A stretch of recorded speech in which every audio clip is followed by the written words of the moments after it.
A Ilíada em cordel, de Estélio Torquato Lima. Voz, Iba Mendes. Queira Deus que eu consiga narrar com graça e esmero os feitos do grande Aquiles, herói afamado e fero, da grande epopeia grega, a Ilíada de Homero. Na Grécia existe um monte, Olimpo é denominado, seu pico por ser tão alto, fica por nuvens tomado, na crença do povo grego, por deuses era habitado. Opostos ao Deus cristão, que é bom, puro e perfeito, eram os deuses do Olimpo, cheios de vícios e defeito, assim eram como nós, humanos do mesmo jeito. Zeus era o maior exemplo dessa minha afirmação, vivia traindo Hera, de quem era esposo e irmão, isso era causa de brigas e dos raios na amplidão. Dessa forma os 12 deuses, do olímpico conselho, viviam sempre às turras, brigando como um fedelho, se um queria o azul, outro queria o vermelho. A inveja e a disputa graçavam como moléstia, brigavam Hefásto e Apolo, Hermes brigava com Héstia, só havia ódio e contenda, não se via ali modéstia. Cada deus alimentava inveja pelos seus pares, assim era como Deméter, com Atena e com Ares, com Ártemis e Afrodite, e Poseidon, deus dos mares. Um dia houve uma festa, Tétis casou com Peleu, para esse regabofe, que no Olímpico ocorreu, cada um dos deuses todos um convite recebeu. Porém a deusa Discórdia, por um óbvio motivo, foi posta fora da lista, daquele evento festivo, e isso acirrou na deusa um instinto vingativo. Logo no primeiro encontro do Conselho Imortal, Discórdia foi ao Olimpo com um projeto fatal e cujo desdobramento teria um fecho letal. Sobre uma mesa frente aos deuses, lançou um pomo de ouro e disse para a mais bela: reservei este tesouro, pois a beleza é um dom precioso e duradouro. Aquele ardil de discórdia teve pronto resultado. As deusas que ali estavam, com o orgulho afetado, julgavam ser inconteste donas do pomo dourado. Logo se instaurou ali uma terrível discussão, e o olímpico conselho foi palco de confusão. Discórdia então sorridente retirou-se do salão. Só havia uma forma de a intriga cessar, seria definir logo quem deveria ficar com o pomo que Discórdia trouxera para o lugar. Mas aquele julgamento era tarefa arriscada, pois todos eles sabiam que a deusa não votada seria então do votante inimiga declarada. Para resolver o problema que aos deuses então aterra, o mensageiro dos deuses é enviado à terra. A Hermes cabia achar alguém para pôr fim à guerra. É então que ao pastor Paris cabe a ingrata missão de eleger a mais bela entre as deusas em questão. Ficaria assim com ele o ônus da eleição. Para garantir a vitória, Afrodite, Atena e Juno, todas elas em segredo e malícia de gatuno, vão subornar o juiz em um momento oportuno. Juno, deusa dos impérios, de Hera também chamada, promete fazer de Paris rei de fortuna invejada, desde que ele a escolhesse na eleição programada.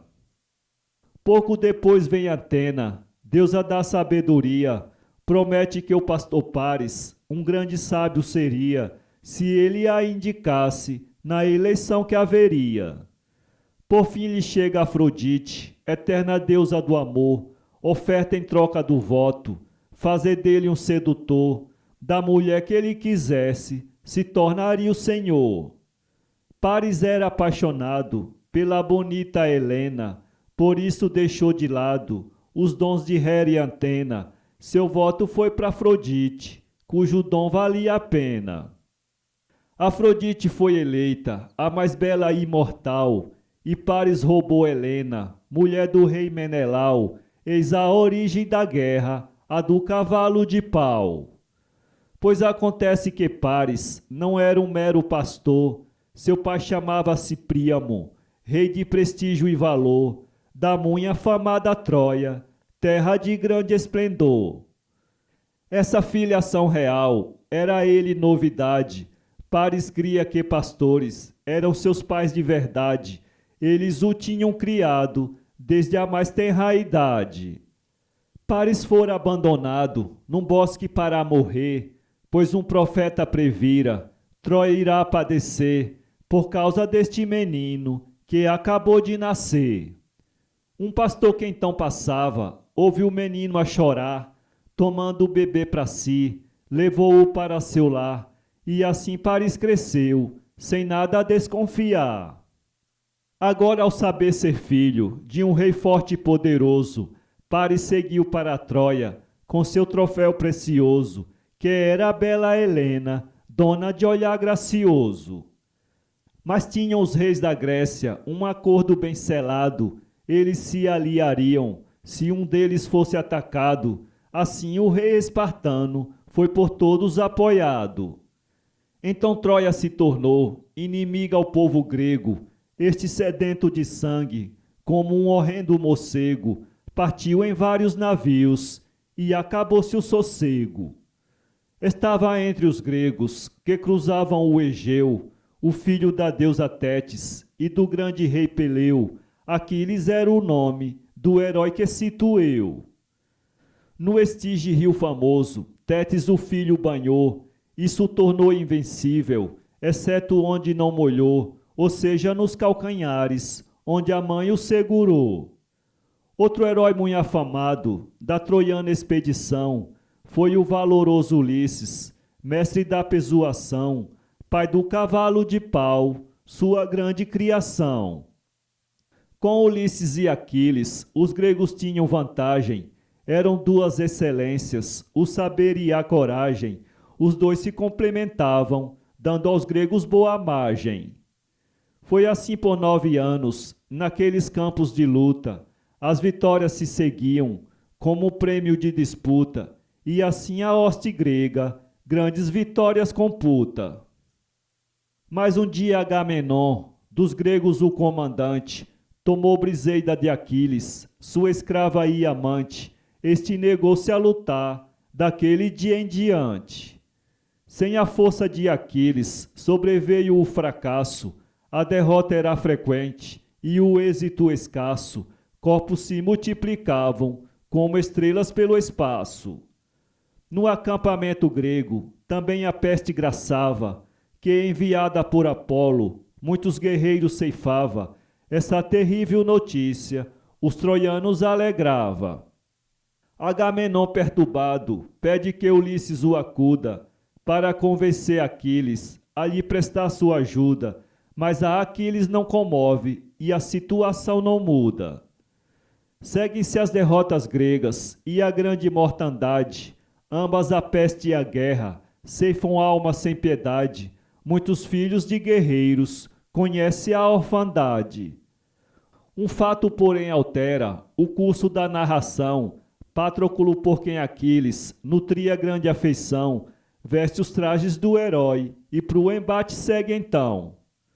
Mas a coragem de Patroclo e o seu desprendimento são inúteis no combate, que é bastante sangrento, e o saldo da luta atroz é o seu falecimento. Bem longe de sua pátria, Patroclo queda sem vida, a dor cobre a hoste grega, ante a perda tão sentida, e a noite veste de luto a tropa tão comovida. Foi Hetor, irmão de Paris, de Patroclo assassino, assim o bravo troiano selaria seu destino, pois pagaria com a vida o ato de desatino. Ao saber do fim do amigo, Aquiles se enche de dor, mas logo lhe chega a fúria e dá vingança o sabor. Para vingar seu amado, cabe dar fim a Heitor. Tetes a Deus a marinha, ante esse intento obscuro, que dominava Aquiles, guerreiro forte e maduro, se dirige até o filho e lhe fala do futuro. Filho, só tem dois caminhos para a tua trajetória, vida longa e conforto, mas sem honra e sem glória, ou uma existência curta, mas eterna na história. Aquiles, sem hesitar, mostrou seu desiderato a uma existência longa, mas presa ao anonimato. Prefiro a breve se os homens me eternizarem de fato. Assim, dois grandes guerreiros, um grego e outro troiano, bateram-se num duelo, sangrento e desumano. No final só um vivia, Aquiles o soberano. Ante o corpo de Heitor, Aquiles disse para si: Patroclo está vingado, seu assassino venci, que os deuses lhe reservem um lugar melhor que aqui. Mas no coração de Aquiles ainda a fúria se abriga, por isso tomou o corpo e, prendendo-o a uma biga, arrastou-o em redor da cidade inimiga. Depois desse ato cruel, levou para o acampamento o corpo ao qual negava digno sepultamento, pois as aves agoureiras o daria em alimento.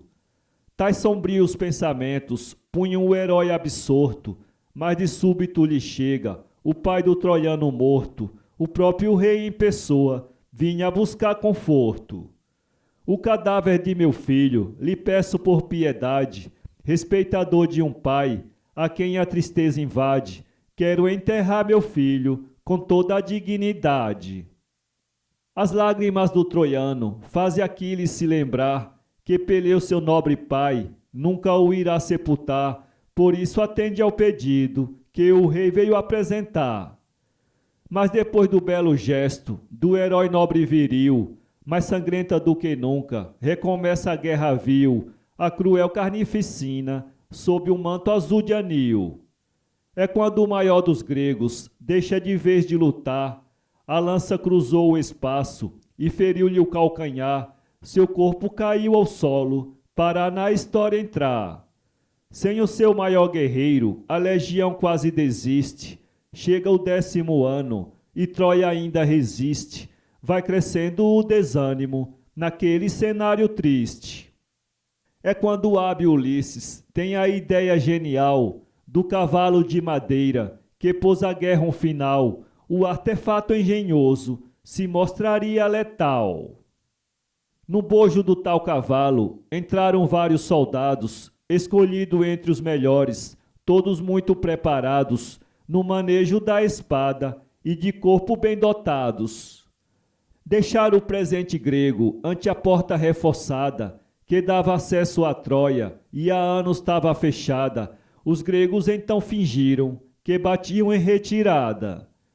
Vendo que os navios gregos seguiam para o alto mar, os troianos começaram a discutir e opinar: o cavalo fica fora ou ele deve entrar?